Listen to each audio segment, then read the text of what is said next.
Aéroport de Moscou, avril 1961. Un petit colonel de l'armée de l'air, 1,59 m,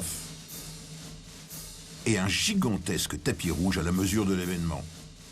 C'est le retour triomphal du premier cosmonaute qui vient de passer 108 minutes dans l'espace.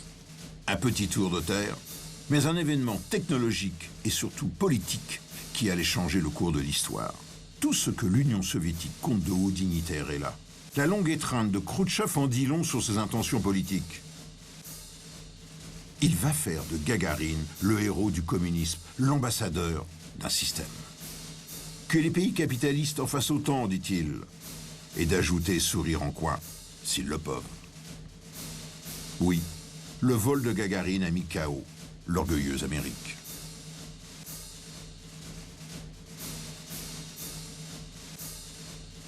L'Union soviétique triomphait, l'Amérique était médusée.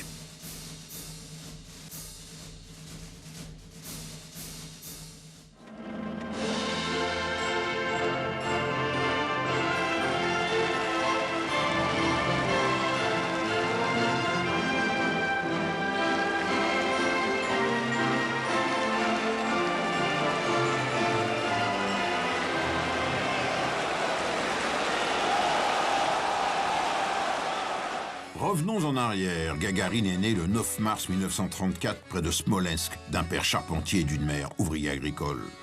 Devenu pilote de l'armée de l'air, il fait partie de la première sélection des 19 cosmonautes le 4 août 1959.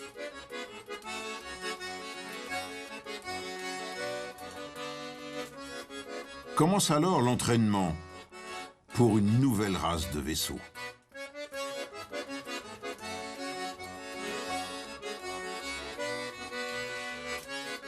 Un an d'entraînement aux pires conditions.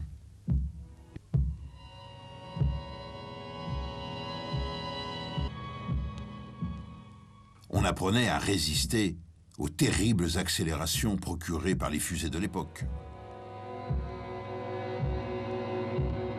On apprenait les effets de la pesanteur sur l'organisme, car à cette époque, on ne savait rien. Finalement, 2 hommes sont sélectionnés, German Titov, fils d'instituteur, et Yuri Gagarin, fils d'ouvrier. À Baïkonour, ils découvrent la Zemyorka, qui va emmener l'un d'eux là-haut. Et au petit matin du 12 avril 1961, c'est Gagarine qui est choisi par le parti, car il incarne mieux l'idéal communiste. Lui, c'est Korolev, le père de l'astronautique russe. Il restera en contact radio avec Gagarine. Voici le pas de tir, la salle des calculs de trajectoire.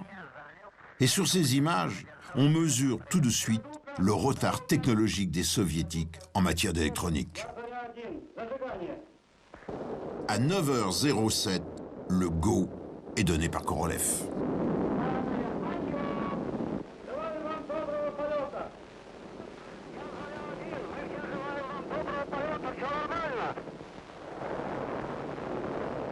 Et au-dessus des plaines du Kazakhstan, la majestueuse Zemyorka emmène pour la première fois un homme dans l'espace.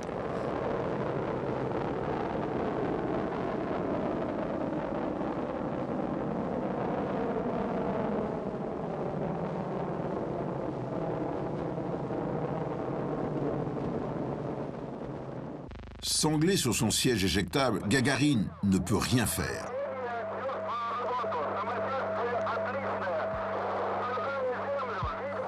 Mais ces images marqueront à jamais l'histoire de la conquête de l'espace.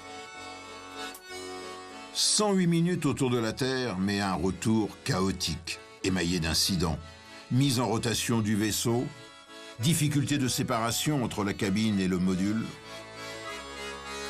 rentrée brutale comme un boulet de canon avec une décélération de 10 G, éjection à 7000 mètres, Gagarine vient d'entrer dans l'histoire.